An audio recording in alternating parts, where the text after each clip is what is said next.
வணக்கம். எஸ்.ஜே. மாந்திரீகம். இந்த மாந்திரீகத்தில் பேதன மை செய்யும் ரகசியம். பேதனம் ஒரு மனிதனை தன்னுடைய உடலால் உயிரால் வதம் செய்து கடுமையான பாதிப்புகளை தரக்கூடியதுதான் இந்த பேதனமை. பேதனமை என்னவே அவர்களுக்கு சுயநினைவு இல்லாத அளவிற்கு அவருடைய நிலைமையை மாற்றி கடுமையான தண்டனைகளை கொடுக்கின்ற மையாகத்தான் இந்த மை இருக்கும். வேதனை மை செய்கிறது கடினமான கஷ்டமாக இருக்கும். ஏன்னு கேட்டீங்கன்னாக்கா, சில விலங்குகளுடைய பித்து பையும் அதற்கு பிறகு மூலிகை வேரும் கொண்டு செய்யக்கூடியது தான் பேதனமை. பேதனம்னா பைத்தியம் பிடித்து அலைய வைக்கிறது தான் பேதனம். தன்னுடைய சுய நினைவை இழந்து அவர்கள் மனிதனுடைய செயல்பாடுகளுக்கு வேறுபட்டு நடப்பது தான் பேதனமை. பேதனமை செய்து அந்த பேதனமையை எந்த காரணத்தை கொண்டும் செய்பவர்கள் பயன்படுத்தக்கூடாது. இந்த பேதனமையை போறதுக்கு கொஞ்சம் மனசுக்கு அச்சமா இருந்தது. ஏன்னு கேட்டீங்கன்னாக்கா, இந்த உலகத்துல எல்லாமே உடனுக்குடனாக நடக்கணும், மற்றவங்கள அழிக்கணும், சீக்கிரமா முன்னேறணும், யாரையும் தயவதாட்சணை இல்லாமல் தண்டனைகளை கொடுக்கணும்னு நினைக்கக்கூடிய மனித மனங்கள் இருப்பதினால் இதை சொல்றதுக்கு ரொம்பவும் அச்சமா இருந்தது. இருந்தாலும் மையை செய்யறது கடுமையான நாட்களாகும், செய்யறதுக்கும் கஷ்டமா தான் இருக்கும். ஒருவேளை செய்து உங்களுக்கு அது சித்தி நீங்க பெற்றுட்டீங்கன்னாக்கா, இந்த மைய யாருக்கெல்லாம் பயன்படுத்தலான்னு கேட்டீங்கன்னாக்கா, குடும்பத்துக்கு கட்டுப்படாம மற்றவங்களை கடுமையான முறையில மன கஷ்டப்படுத்துறவங்களும், மற்றவங்களை கொடுமைப்படுத்துறவங்களையும், சித்திரவதை செய்யறவங்களையும், ஒரு மனிதன் இன்னொரு மனிதனுக்கு எப்பவுமே உதவியா இருக்கணும், இல்லைன்னா ஒதுங்கி இருக்கணும். இதை தவிர்த்து இப்போ கணவன் மனைவி இருப்பாங்க, சதா காலமும் கொடுமை பண்றான்னு சொல்றாங்க இல்லையா, கொடுமை செய்யறா அப்படின்னு சொல்றாங்க இல்லையா, அவங்களுக்கு கூட இந்த பேதன மைய பயன்படுத்தணும்னாக்கா பைத்தியம் பிடிச்சு அவங்களுடைய சுயநினைவை மறந்து ஊர் ஊரா சுத்துறது, தெருவா சுத்துறது, நாம பேசுறது அவங்க காதுல கேட்காத மாதிரி போவாங்க. கேட்டாலும் ஒரு வகையான பயத்துடன் உடல் நடுக்கம் கொடுக்க ஆரம்பிக்கும். இதே பேதனத்துல வசிய மருந்தும் இருக்கு. அந்த வசிய மருந்தாகப்பட்டது சில வகையான மூலிகையாலும் செய்து தரலாம். அதை கொடுத்தா அவங்க பைத்தியம் பிடிச்சவங்க மாதிரி இருப்பாங்க. பைத்தியம் பிடிச்சவங்க மாதிரி இல்லை, பைத்தியம் பிடிச்சு தான் இருப்பாங்க. ஆனா இந்த பேதன மைய வச்சு கெட்டது தான் செய்யணுமான்னு கேட்டீங்கன்னாக்கா, நல்லதும் செய்யலாம். இப்போ நான் சொன்னேன் இல்லைங்களா, பைத்தியம் பிடிச்சு இருப்பாங்க, சுயநனவை எழுந்திருப்பாங்க, சரி வரையா சாப்பிட மாட்டாங்க, பல்ல இறுக்கி கடிப்பாங்க, வீட்டில் எது பேசினாலும் உடனுக்குடனா கோபம் வரும், பாத்திரத்துங்களை தூக்கி போடுவாங்க, அதுக்கப்புறம் உடைப்பாங்க, எது கையில கிடைச்சாலும் எடுத்து அடிப்பாங்க, இல்ல ராத்திரில படுத்துக்கிட்டு தூங்கும்போது அவங்க ஒரு அலறல் சத்தமா இருக்கும், யாரையும் நிம்மதியா வச்சுக்க மாட்டாங்க, யாரையும் நிம்மதியா இருக்கவும் விட மாட்டாங்க.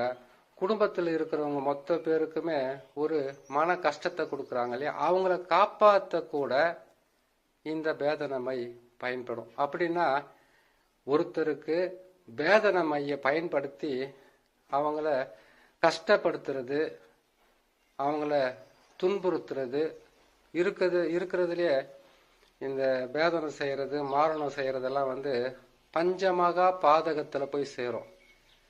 நாம இன்னைக்கு ஒரு பாவத்தை செய்யறோம், அந்த பாவத்துக்கு ஒரு மனிதன் பாவம் செய்தாலும் அந்த பாவ காலங்கள் கெட்ட நேரங்கள்ல அவங்களுக்கே திரும்பவும் வாய்ப்புகள் அதிகமாக இருக்கும். அதனால நாம எது செய்யறதா இருந்தாலும் அன்னைக்கு இருக்கக்கூடிய அவசர நிலைக்காக செய்யாம, அதாவது நீங்க செய்து கொடுக்குறீங்க, அவங்க ஒருத்தர் ஒரு ஆணோ ஒரு பெண்ணோ பைத்தியமா போயிடுறாங்கன்னு வச்சுங்களேன். அப்படி பைத்தியம் பிடிச்சி போறாங்கன்னு கேட்டீங்கன்னாக்கா, அந்த குடும்பத்துல அவங்களுக்கு இருக்கக்கூடிய சொந்த பந்தங்களால எவ்வளவு பாதிப்பு ஏற்படும், எவ்வளவு மனசு கஷ்டப்படுவாங்க. இதை குணப்படுத்துறதுக்கு நீங்க செயல்படுத்திக்கலாம் இந்த பேதன மைய. இந்த பேதன மைய உருவாக்குறது கொஞ்சம் கஷ்டமா இருக்கும். சொல்ற அந்த மூலிகைகளை எடுத்துக்குங்க. பேதன மைய செய்யறதுக்கு மூலிகைகளை எடுக்கக்கூடிய நாள்னு பாத்தீங்கன்னாக்கா, செவ்வாய்க்கிழமை எடுக்கணும், இல்ல சனிக்கிழமை எடுக்கணும். செவ்வாய் சனி, அதற்கு பிறகு இவங்க எடுக்க வேண்டிய நாள் அமாவாசையில எடுக்கணும். முதல்ல எடுக்க வேண்டிய மூலிகையை பார்த்தீங்கன்னாக்கா திகழ்பூண்டு. இதை திக்க பூண்டுன்னு சொல்லுவாங்க. இந்த திகழ்பூண்டுன்றது மலைப்பகுதியில் இருக்கிறவங்களுக்கு, பழைய காலத்தில் இருக்கிறவங்களுக்கு ஈஸியா கிடைக்கும். அது தெரிஞ்சவங்க அதை மிதிச்சிட்டாங்கன்னு வச்சுக்கோங்களேன், அவங்களுடைய முழு சுய நினைவும் இழந்து எந்த இடத்துல மிதிக்கிறாங்களோ அந்த இடத்திலிருந்து அவங்க காடு காடாகவும் மலை மலையாகவும் ஊரு ஊராகவும் சுத்தி வருவாங்க. அவங்களுடைய சுய நினைவை இழந்துருவாங்க. அதுதான் திகழ்பூண்டு, இல்லைன்னா திக்க பூண்டு, திக்கு பூண்டுன்னு கூட சொல்லுவாங்க. இது கட்டாயமா தேவைப்படும். இது ஆணிவேர் அறுபடாம எடுக்கணும். கையை வச்சு காலில் மிதிச்சாவே அவங்க சுய நினைவை இழந்துருவாங்கன்னு சொல்லிட்டு எப்படி எடுக்கிறதுன்னு கேட்டீங்கன்னாக்கா, கையில கவர் போடலாம், இல்ல கை குளோஸ் போட்டுக்கிட்டு தான் அது எடுக்கணும். தெரிஞ்சவங்க இல்ல பக்குவமா எடுக்கிறவங்க இருக்காங்க, அவங்க கிட்ட வாங்கிக்கலாம். இதை எடுத்துக்கிட்டு அதுக்கப்புறம் இதோட சேர்ந்து சில பிச்சு, அதாவது கேட்டீங்கன்னாக்கா விலங்குகளுடைய பித்து பை தேவைப்படும். என்ன விலங்குகளுடைய பித்து பை தேவைப்படும் கேட்டீங்கன்னாக்கா, முதல்ல இந்த திசை திசையா ஓடக்கூடிய ஒரு வேலை செய்யறது பன்றி. பன்றியோட பித்து பை தேவை. அடுத்தது கோராசனம். அதுக்கப்புறம் பார்த்தீங்கன்னா புணுக்கு தேவைப்படும். அதோட சேர்த்து நாம இந்த மூலிகையோடு சேர்த்து இந்த பித்து பையங்களும் சேர்த்துக்கணும். பன்றியோட இந்த முள்ளம்பன்றியோட மலைப்பை, இல்லைன்னு கேட்டாக்கா இந்த முள்ளம்பன்றியோட ரத்தமும் இதுக்கு நிறைய தேவைப்படும். அப்படி கிடைக்குதான்னு பாருங்க. கிடைக்கலனாக்கா நம்ம அந்த பூஜை விதிமுறையை முடிக்கும் போது சில இந்த கோழியெல்லாம் பலி கொடுக்கல, அது மாதிரி கொடுக்கும்போது அதை கூட அது மேலே ஒரு சொட்டு 2 சொட்டு கூட அது மாதிரி பயன்படுத்திக்கலாம். இல்லை வெறும் வேற வச்சு கூட செய்துக்கலாம், தப்பு இல்லை. திகழ்பூண்டு எடுத்துக்கணும். அதுக்கப்புறம் கேட்டிங்கனாக்கா நம்ம நாகமல்லியினுடைய வேர் எடுத்துக்கணும், சிறிய நங்கை வேர் எடுத்துக்கணும், எட்டி மரத்தினுடைய வேர் எடுத்துக்கணும், சிற்றாமனுக்கு வேர் எடுத்துக்கணும், சிறு குறிஞ்சான் வேர் எடுத்துக்கணும், சிறு குமிழும் வேர் எடுத்துக்கணும், அதுக்கப்புறம் சிறு சின்னி வேர் எடுத்துக்கணும். அதுக்கப்புறம் பார்த்தீங்கன்னாக்கா பேய் வெரைட்டி, பேய் மிரட்டின்னு சொல்லுவாங்க, பேய் வெரைட்டின்னு சொல்லுவாங்க. துர்கை மூலிகையில் இதுவும் மிக முக்கியமான மூலிகை. அதனுடைய வேரும் எடுத்துக்கணும். முடக்கத்தான் வேரும் எடுத்துக்கணும். இந்த முடக்கத்தான் வேரை வச்சு கை காலை முடமாக்குற மையம் செய்ய முடியும். அது இன்னொரு பதிவில் போடுறேன். நீங்கள் இதில் முடக்கத்தான் வேரையும் நீங்கள் இதில் சேர்த்துக்கலாம். அதுக்கப்புறம் கேட்டீங்கன்னாக்கா பேய் விரட்டி, கிளுகிழப்புன்னு சொல்லுவாங்க, இல்லைன்னா பேய் விரட்டி, இல்லை பேய் மிரட்டின்னு சொல்லுவாங்க. அது வேர்க்கடலை செடி மாதிரி இருக்கும். அது நல்லா காஞ்சிருச்சிங்கனாக்கா நீங்கள் நடந்து போனீங்கன்னாக்கா சல சல சலன்னு ஒரு சத்தம் வரும். நரி விரட்டின்னு கூட சொல்லுவாங்க. அந்த சத்தத்தை கேட்டாக்கா நரி கூட பயந்து ஓடும் அப்படின்ற ஒரு விதி இருக்கு. இதே இந்த நரி விரட்டியில் பார்த்தீங்கன்னாக்கா உடம்புக்குள்ள இருக்கக்கூடிய துஷ்ட ஆத்மாக்கள், அதாவது காட்டேரி பிடியேறி, அதுக்கப்புறம் கேட்டீங்கன்னாக்கா துஷ்ட ஆத்மாக்கள் பிடிச்சிருந்தா இந்த ஆணி வேரை எடுத்து அறுபடாமல் எடுத்து காப்பு கட்டி அதை ஒரு தாயத்தில் போட்டு மஞ்சள் குங்குமம்லாம் வச்சு நீங்கள் உங்களுடைய குலதெய்வத்தினுடைய மந்திரத்தை சொல்லி நீங்கள் கழுத்தில் போட்டீங்கன்னாக்கா உடம்புக்குள்ள இருக்கக்கூடிய துஷ்ட ஆத்மாக்களும், அதுக்கப்புறம் செய்வினை கூட கிட்ட வராமல் விலகி நிற்கன்றது ஒரு விதி ஒன்று இருக்கு. அது தனிப்பதிவாக போகிறோம். சரிங்களா? இந்த பேதன மையக்கு இது இந்த வேரையெல்லாம் எடுத்துக்குங்க. சிற்றகத்தி வேரையும் எடுத்துக்குங்க. இந்த வேரையெல்லாம் காப்பு கட்டணும். முதல்ல காப்பு கட்டி இதுக்கு படையில் கேட்டீங்கன்னாக்கா தாம்பூலம் முதல்ல, அதோடு சேர்ந்து அவல் பொறி கடலை, இது எல்லாமே எல்லா வேருக்குமே நம்ம படையல் போடணுமா கிடையாதுனாக்கா, முதல்ல நீங்கள் எது எடுக்கிறீங்களோ அதுக்கு படையலை போட்டுட்டு மற்ற எல்லாத்துக்குமே மஞ்சள் நூலால் காப்பு கட்டிட்டு அதுக்கப்புறம் தண்ணியை ஊற்றி ஆணி வேறு அறுபடாமல் எடுத்துக்கிட்டு இது எல்லாமே நிழலில் போட்டு காய வைங்க. காய வச்சுட்டு அந்த திகழ் பூண்டு இருக்குது பார்த்தீங்களா, அந்த திகழ் பூண்டு தான் இத்தனை பேருக்கும் 4 மடங்கு 10 மடங்கு சக்தியை கொடுக்கக்கூடியது. இப்போ இந்த வேர்கள் எடுக்கும்போது சிவன் சாப நசி நசி, ஓம் சிவன் சாப நசி நசி, சக்தி சாப நசி நசி, சித்தர்கள் சாப நசி நசி, தேவர்கள் சாப நசி நசி அப்படின்னு மந்திரத்தை உங்களுக்கு இருக்குது இல்லையா, அந்த மாதிரி அந்த மூலிகை வேர்கள் எடுக்கும்போது சாப நிவர்த்தி மந்திரத்தை சொல்லிட்டு அதுக்கப்புறமா அந்த மூலிகைகளை எடுத்து வந்து நிழலில் நல்லா காய வச்சு அதுக்கப்புறம் ஒரு மண் பாத்திரத்தில் போட்டு கற்பூரம் போட்டு எரித்து அதை சாம்பலாக்கி அஞ்சனா தேவனுடைய மந்திரத்தை சொல்லி நம்ம அந்த கல் அரைக்கிறோம் இல்லையா, அதில் போட்டு அரைச்சி அஞ்சனா கல் வாங்கிட்டு வந்து போட்டு அரைச்சி அதோடு சேர்த்து இதுங்களையும் அரைக்கணும். அரைச்சி முடித்த உடனே இதுக்கு அரைக்கும் போதே நாம் வந்து இந்த பேதன மந்திரத்தை சொல்லத்தான் சொல்லணும். ஏன்னா பேதனை ஒவ்வொன்றுக்கும் ஒரு மந்திரம் இருக்கும். அந்த மந்திரங்களை வந்து 108, 1008, 1,10,1008 இப்படியெல்லாம் மந்திரங்களை வந்து நீங்கள் பயன்படுத்தி கெட்ட மையின் வந்துட்டாவே வசியம், மோகனம், ஆகர்ஷணம் இது 3 மட்டும் விட்டுட்டு மற்ற நம்ம செய்யக்கூடிய கரும மையங்களும் சரி இருக்கட்டும், மற்ற அஷ்டகர்மா இருந்தாலும் இந்த மையங்களை செய்யும்போது மற்ற மையங்களை நீங்கள் வீட்டில் அரைச்சாலும் அதை கொண்டு போய் நீங்கள் வெளியில் தான் வைக்கணும். வெளியிலன்னு கேட்டிங்கன்னா எட்டி மரம் தொலை போட்டு அதில் வைக்கலாம், புளிய மரம் தொலை இருந்தால் அதில் போட்டு வைக்கலாம், இல்லைன்னா மயானத்தில் வைக்கலாம், இல்லை ஆள் நடமாட்டம் இல்லாத இடத்துங்களில் கொண்டு போய் புதைச்சி வச்சு தேவைப்படும் போது மட்டும் பயன்படுத்தலாம். இந்த கெட்ட மைய நீங்கள் செய்தால் நான் சொன்ன மாதிரி ஒரு குடும்பத்தில் இந்த மாதிரி வேதனைப்பட்டு மாந்திரிகத்தால் பாதிக்கப்பட்டு வேதனத்தால் கஷ்டப்படுறவங்களுக்கு நீங்கள் செய்து இந்த மையவை மாந்திரிகத்துடன் சேர்ந்து பயன்படுத்தணும். வெறும் மைய மட்டும் வச்சு நாம் பயன்படுத்தி ஜெயிச்சிட முடியுமான்னு கேட்டிங்கன்னாக்கா அது ஒரு சிலருக்கு சாத்தியமாகும், கை கூடி வந்துடும். ஒரு சிலருக்கு நீங்கள் வேதனை மாந்திரிகம் செய்து காப்பாற்றக்கூடிய வகையில் இருந்தால் தான் நீங்கள் இதை பயன்படுத்தி செய்து கொடுக்கலாம். இந்த மையவும் நீங்கள் அவங்களுக்கு தலையில் தேய்ச்சி குளிக்கிறது, இல்லைனாக்கா உங்களுக்குன்னு சில மாந்திரிகத்தில் வந்து பேதனத்தை வந்து பேதன மாந்திரிகத்தில் பாதிக்கப்பட்டவங்களுக்கு எப்படி அதை எடுக்கணுன்றது உங்களுக்கு சில குருக்கள் கற்றுக் கொடுத்துருப்பாங்க. நாம செய்கிறது வந்து பார்த்தீங்கன்னாக்கா மாந்திரிகத்துக்கும் பேதன மையக்கும் ஒரு தொடர்பு இருக்கும். மாந்திரிகம் செய்து அந்த பேதனத்தில் இருக்கிறவங்கள விடுவிச்சு அதுக்கு பிறகு இந்த மையாரையும் சேர்த்து பயன்படுத்துனீங்கன்னாக்கா உடனுக்குடனாக உங்களுக்கு நல்ல விஷயம் நடக்கும். இந்த பேதனை மைய அரைக்கிறதுக்கு உண்டான வழியும் சொல்லாச்சு. அதுக்கு வந்து புணுக்கு, ஜவ்வாது, கஸ்தூரி, அதுக்கப்புறம் கேட்டிங்களானாக்கா நாம் செய்ய வேண்டியது கோராசனம், குங்குமப்பூ இது எல்லாம் போட்டு இந்த மையில் அரைக்கணும். இதனோட சேர்த்து முக்குடலும் சேர்த்து அரைக்கணும். இது கெட்ட மையன்றதுனால இதுக்கு வேப்பெண்ணெய் விடலாம். இல்லைன்னு கேட்டிங்களானாக்கா நீங்கள் எட்டி தைலத்தை நீங்கள் பயன்படுத்தலாம்.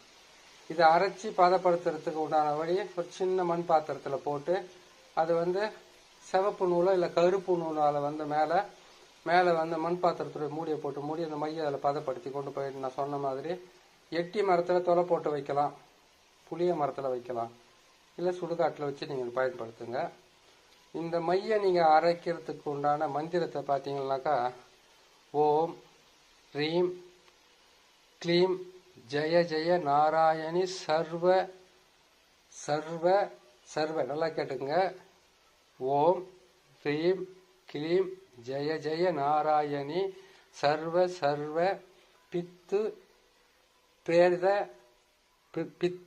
பிரேரித சர்வ விக்ன நிவாரணய நிவாரணய நிவாரய ஓம் பட் ஸ்வாக. இந்த மந்திரத்தை தான் நீங்கள் 1க்கு 108 முறை இல்லைன்னா 1008 முறை 10,008 முறைன்னு பயன்படுத்தி இந்த மந்திரத்தையே நீங்கள் சொல்லி அதை அரைச்சி அதுக்கப்புறம் கொண்டு போயிட்டு இதை புதைச்சிட்டு இதுக்கு கோழி பலி கொடுக்கலாம், இல்லை எலுமிச்சம்பழம் பலி கொடுக்கலாம். உங்களால் முடியலன்னா கல்யாண பூசணிக்காய் பலி கொடுக்கலாம். ரொம்ப நிலைமை சரியில்லைன்னு கேட்டீங்கன்னா எலுமிச்சை பழத்தை பலி கொடுத்து எடுத்துக்கோங்க. ஆனால் கடைசியாக மையை எடுக்கும்போது மட்டும் ஏதாச்சும் ஏன்னு கேட்டீங்கன்னாக்கா எந்த ஒரு மாந்திரிகத்தை பயன்படுத்தினா அது பேர் அஷ்ட கருமம். கருமத்தை கழிக்கக்கூடிய சூழ்நிலை தான் நீங்கள் செய்யணுமே தவிர கருமத்தை வளர்க்கக்கூடிய வழியில் செய்யக்கூடாது. இதை நீங்கள் செய்து இந்த மையை நீங்கள் அரைச்சி திகழ் பூண்டு கட்டாயம் இருக்கணும். அது இருந்தால் தான் மற்ற மூலிகைகளுக்கு சக்தி வரும். திகழ் பூண்டு ஒன்றே போதுமாங்கன்னாக்கா அதெல்லாம் பல 100 வருஷங்களுக்கு முன்னாடி எல்லாமே கையில் வச்சுக்கிட்டு இருந்தாங்க தைலங்களாக இறக்கி. இப்பெல்லாம் கிடைக்கிறது ரொம்ப ரொம்ப கஷ்டமாக இருக்கும் அந்த திகழ் பூண்டுனுடைய தைலமெல்லாம். அந்த திகழ் பூண்டு தைலத்தை அவங்க குழி தைலம் எடுத்து வச்சிருந்து சும்மா போய்கிட்டு இருக்கும்போது ஒருத்தர் மேலே வந்து தெளிச்சாங்கன்னாவே ஆள் வந்து மோசமாக மாறி போகிறதுக்கு உண்டான வாய்ப்புகள் இருந்தது ஒரு காலகட்டத்தில், நம்ம கண்ணால் பார்க்கல. அப்படி இருக்கும்போது இதை செய்து நீங்கள் பயன்படுத்தலாம். இந்த வேதனத்தால் பாதிக்கப்பட்டு இருக்கிறவங்களை வந்து காப்பாற்றுறதுக்கு பயன்படுத்துங்க. ஏன்னு கேட்டிங்கனாக்கா இன்னைக்கு செய்கிற பழியும் பாவமும் நம்ம எப்படி நமக்கு கடவுள் வந்து ஒரு மூக்கில் வந்து 2 துவாரத்தை கொடுத்து ஒரு மூக்கு துவாரத்தில் வரக்கூடிய நாசினி காத்துனால வந்து சுவாசித்து அதுக்கப்புறம் வெளியில் அனுப்புகிறோம். அதே மாதிரி நமக்கு செய்யக்கூடிய அனைத்து கருமங்களும் கெட்டது செய்ய நல்லது செய்யலாம் பரவாயில்ல, கெட்டது செய்து மற்றவங்களுக்கு கெடுதல் இல்லாமல் இருந்தாவே போதுமானது. முடிந்த அளவுக்கு மற்றவங்களை காப்பாற்றுறதுக்கு உண்டான வழியை மட்டும் செய்யுங்க. உங்களுக்கு பல வகையில் நன்மைகள் கிடைக்கும். எப்பவுமே ஒரு கருமத்தை தொடும்போது அது பேர் கருமம் தான் சொல்லியிருக்காங்க, நன்மைன்னு சொல்லலை. நன்மைகளை செய்வதுன்னு கேட்டிங்கன்னாக்கா இது அஷ்ட கருமம். அஷ்டமா சித்துல வந்து ஒரு கலையை கற்று முடிக்கிறதுக்கு ஒரு பிறவி போவாதுன்னு சொல்லுவாங்க. அவ்வளோ கஷ்டமாக இருக்கும் ஒவ்வொரு கலையும் செய்து முடிக்கிறதுக்கு. நீங்கள் செய்யுங்க, செய்து வெற்றி பெறுங்க. இத்தனை பொருளையும் சேர்த்து ஒரு மையை செய்து அந்த மையை வந்து நீங்கள் பயன்படுத்தி ஒருத்தருக்கு கெடுதல் செய்கிறத விட முடிந்த அளவுக்கு நன்மை செய்யுங்க. எந்த மாந்திரிகத்தை பயன்படுத்தினாலும் நமக்காக பயன்படுத்திக்க கூடாது. மற்றவங்களை வந்து நாம் வஞ்சிக்க கூடாது. மற்றவங்க வந்து தவறான வார்த்தைகளை மாந்திரிகர்களை பார்த்து பிரயோகம் பண்ணாலும் தவறாக பேசினாலும் நீங்கள் மாந்திரிகம் செய்கிற நாம் மற்றவங்களை அவங்க வந்து திட்டினாலும் மனசு கஷ்டமாக பேசினாலும் நீங்கள் மாந்திரிகத்தானே, நீங்கள் ஒவ்வொரு மந்திரத்தையும் பயன்படுத்துகிறீங்க. அஷ்டகர்மம் சொல்லக்கூடிய 8 வகையான மந்திரத்தையும் நீங்கள் பயன்படுத்துறதுனால அந்த மந்திரங்களும் உங்களை சுற்றி இருக்கக்கூடிய கவச மந்திரங்களும் அவங்களுக்கு உண்டான தண்டனையை கொடுக்கும். எந்த காரணத்தை கொண்டு நாம் அவங்களுக்கு தண்டனையை கொடுக்கறதுக்கு முயற்சி செய்யக்கூடாது. செய்கிற வேலையவே கரெக்டாக செய்துக்கிட்டே போனோம்னா நாளடைவில் நீங்கள் ஒவ்வொரு நாளுமே செய்துக்கிட்டு வரக்கூடிய அந்த நன்மைகளோ தீமைகளோ ஒரு காலகட்டத்தில் உங்களை காப்பாற்றும். நன்மைகளை செய்தால், கெட்டது செய்தால் கடினமான கஷ்டங்களை கொடுக்கும். நன்மைகள் நடக்கிறதுக்கு கொஞ்சம் லேட் ஆகுமே தவிர தவறாது. கெட்டது செய்தால் சீக்கிரமாகவே நல்ல நிலையில் வரலாம், ஆனால் அது நிலைக்காது. பொறுமையும் நிதானமும் இருந்தால் நிச்சயமாக நல்ல நிலையில் வரலாம்னு சொல்லி இன்னொரு நல்ல பதிவில் உங்களை நான் சந்திக்கிறேன். நன்றி, வணக்கம்.